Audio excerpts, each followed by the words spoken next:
Good morning students. Online classes में आज हम स्टडी करेंगे क्लास 8 के चैप्टर 2 की।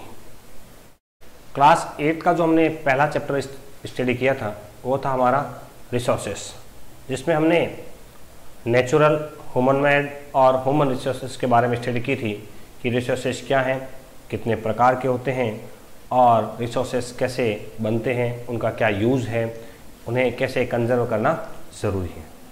हमारा जो सेकेंड लेसन जो है वो इन्हीं रिसोर्सेस को लेकर है।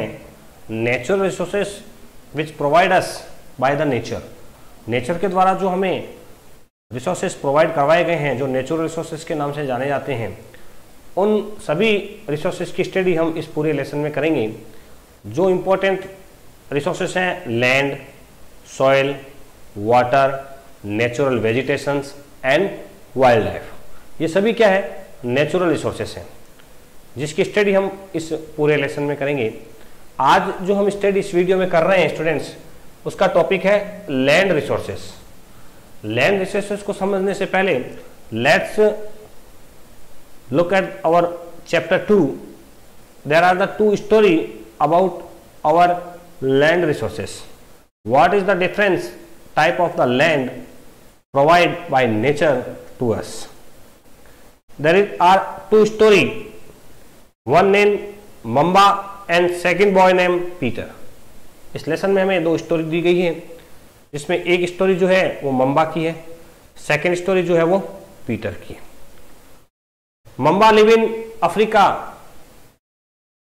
And in a village name Tanzania. Mamba gets very early in the morning. Mamba को सुबह जल्दी उठना पड़ता है in the morning to fetch water, पानी लाने के लिए। क्या लाने के लिए? पानी लाने के लिए। She has to walk a long way, उसे लंबी दूरी तय करनी पड़ती है। And return after a few hour, और कुछ घंटों के बाद वह क्या करती है, पानी लेकर वापस आती है। She then helps her mother in the household work. फिर घर आकर वो क्या करती है, अपनी माँ का घर के कामों में उसकी मदद करती है। एंड ऑल्सो ब्रदर, और भाई की भी मदद करती है। किसमें? In taking care of their goats, बकरियों की देखभाल करने में। All our family on a piece of a rocky land, यानी वो जो उनके पास जमीन का एक छोटा सा टुकड़ा है जिस पर उन्होंने एक झोंपड़ी बना रखी है, उसके आसपास का जो क्षेत्र है वो रॉकी है, स्मॉल हट है। Mamba's father can barely grow some maize and beans, उसके पिताजी जो है वो मेजी और बीन्स मतलब कुछ कम मात्रा में जो उगा पाते हैं। On it after toiling hard, कठिन परिश्रम के बाद, क्योंकि रॉकी लैंड है वो। This is not enough to feed their family for the whole year, और वो इतना नहीं पैदा कर पाते या उगा पाते हैं कि वो साल भर अपने परिवार को खिला सके। And the second hand there is a boy named Peter, एक लड़का है जिसका नाम है पीटर। Live in the heart of the sheep rearing region New Zealand. New Zealand का जो शिप रियरिंग, जहां सबसे ज्यादा भेड़ पालन होता है, उस क्षेत्र में वो वहां पर रहता है। Where his family runs a wool processing factory, और वहां उनकी क्या है, एक वूल प्रोसेसिंग फैक्ट्री है। किनकी है?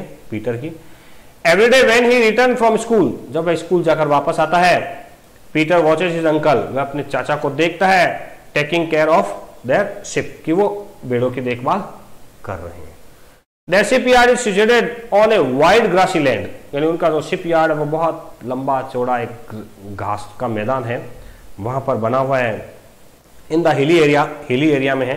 It is manage in A scientific way using latest technology. अब उनके पास जो ये यार्ड है, ग्रास लैंड है, और जो भेड़े हैं उनको वो साइंटिफिक टेक्नोलॉजी से रखते हैं, वहाँ काम लेते हैं।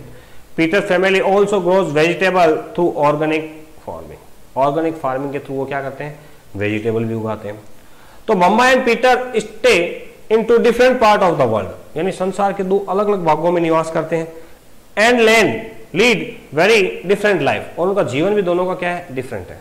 जहां मम्बा का जीवन जो है वो हार्ड है, वहां पीटर का जीवन जो है वो मम्बा की तुलना में क्या है, ईजी एंड कंफर्टेबल है। This difference is because of difference in the quality of land. उनका जीवन का डिफरेंस जो है वो वजह क्या है, लैंड की वजह से। जिस प्रकार की लैंड उनके पास है वैसा ही उनका क्या है, जीवन है students. Soil, water, natural vegetations, ये सभी animals and uses of technology. यानी ये जो डिफरेंस है वो किस में है, लैंड में है, सॉइल में है, वाटर की वजह से है, नेचुरल वेजिटेशंस या कह सकते हैं एनिमल्स, इनकी वजह से है। The availability of a such resources is the main reason place differ from each other. अब हर स्थान पर जो रिसोर्सेज प्रोवाइड होते हैं वो डिफरेंट होते हैं। कहीं जगह रिसोर्सेज अच्छी मात्रा में है, कहीं जगह रिसोर्सेज जो है वो कम मात्रा में है और उनका उपयोग नहीं है, वहाँ टेक्नोलॉजी नहीं है, इसलिए उनके जीवन में भी क्या है स्टूडेंट्स, डिफरेंस रहता है। तो मंबा और पीटर की स्टोरी से हमने क्या सीखा कि जैसे जैसे नेचुरल रिसोर्सेज डिफरेंट होंगे वैसे वैसे लाइफ और टेक्नोलॉजी भी क्या होगी स्टूडेंट्स, डिफरेंट होगी, अलग अलग होगी। अब हम शुरू करते हैं हमारा पहला टॉपिक, लैंड रिसोर्सेज। कहानी के माध्यम से हमने लैंड रिसोर्सेज की उपयोगिता समझी है कि हमारे जीवन, हम जो जीवन जीते हैं उस पर कैसे लैंड रिसोर्सेज जो है वो प्रभाव डालता है। Land is among the most important natural resources. Land जो है वो सबसे इंपॉर्टेंट रिसोर्सेज है। It cover only about 30% of the total area of the world. यानी पूरी जो अर्थ है, इस अर्थ पर केवल 30% जो एरिया है वो लैंड है, 70% क्या है स्टूडेंट्स, वाटर है। Earth surface and all part of this small percentage are not habitat. और ऐसा नहीं है कि जो पूरा 30% लैंड पार्ट है यहाँ सारा का सारा हैबिटेट है, यानी लोग रहते हैं, निवास करते हैं, ऐसा भी नहीं है students. The uneven distributions of the population in the different part of the world mainly due to the varied characteristics of the land and climate। लोगों का जो बसाव है या लोगों की जो जनसंख्या जहाँ रहती है वो भी स्टूडेंट अलग अलग है। वो डिपेंड किस पर करती है, करैक्टरिस्टिक्स ऑफ द लैंड, यानी जमीन की जो विशेषता है, अच्छी जमीन, अच्छी व्यवस्थाओं, अच्छी टेक्नोलॉजी जहाँ उपलब्ध है वहाँ जनसंख्या का घनत्व है क्या है, ज़्यादा है, डेंसिटी क्या है, ज़्यादा है, और जहाँ नहीं है वहाँ पॉपुलेशन कम है स्टूडेंट। द रग्ड टेक्नोलॉजी या topography, steep slopes of the mountain, low lying area, substance of water, logging deserts area, thick forested area are normally specially populated और अनइनहेबिटेड देन प्लेन। ये जो भी मैंने बताया आपको, चाहे वो डेजर्ट एरिया हो, फॉरेस्ट एरिया हो, माउंटेन एरिया हो, ये नॉर्मली कम पॉपुलेटेड होते हैं, या इसको हम कह सकते हैं स्पेशली पॉपुलेटेड भी कह सकते हैं, यानी घनी आबादी यहाँ पर नहीं पाई जाती है। उसकी वजह क्या है, किसकी तुलना में, प्लेन्स की तुलना में। Plains and rivers valley offer suitable land for the agriculture.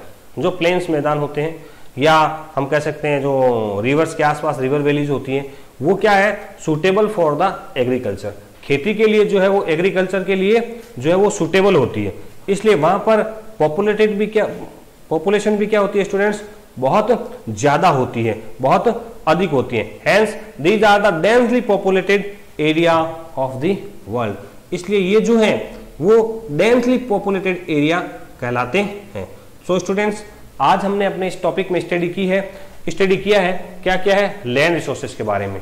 एक छोटा सा अगर हम रीकैप लें तो हमने लास्ट जो लेसन पढ़ा था रिसोर्सेज के बारे में, वहां हमने जो टाइप्स ऑफ द रिसोर्सेज पढ़ा था, उसमें सबसे पहला हमारा जो टॉपिक आया था नेचुरल रिसोर्सेज, जो हमने स्टडी किया था। उसी नेचुरल स्टडीज में मैंने बताया कि जो नेचुरल रिसोर्सेज है हमारे, उसी से रिलेटेड हमारा क्या है, ये सेकेंड लेसन है, जिसका टॉपिक है land, soil, water, natural vegetations and wild life resources, जिसमें आज हमने पहले दो स्टोरियां पढ़ी हैं, जिससे हमने ये सीखा है कि डिफरेंट लैंड फॉर्म की वजह से हमारी लाइफ भी क्या होती है, डिफरेंट होती है। जिसमें हमने स्टोरी पढ़ी थी मंबा के बारे में और पीटर के बारे में। उसके बाद हमने जो टॉपिक लिया था हमारा लैंड रिसोर्सेज, उसका बिल्कुल एक शॉर्ट रीकैप हमने आज इस वीडियो में लिया है, जिसमें हमने देखा है कि किस प्रकार लैंड डिफरेंट होने पर पॉपुलेशन की वहां पर उपलब्धि जो है वो कम या ज्यादा होती है, कि कौन सा एरिया जो है वो हाईली पॉपुलेटेड होगा और कौन सा एरिया जो वो लेस पॉपुलेटेड होगा। ये आज हमने पढ़ा है। नेक्स्ट वीडियो में स्टूडेंट्स पढ़ेंगे लैंड यूज के बारे में, कि जमीन का यूज जो वो किस प्रकार किया जाता है और किस प्रकार लैंड का जो हम कंजर्वेशन कर सकते हैं, या लैंड रिसोर्सेज जो है वो किस प्रकार हमारे लिए इंपॉर्टेंट है। सो स्टूडेंट्स, वीडियो जरूर देखते रहें और वीडियो को लाइक जरूर करें। Thank you.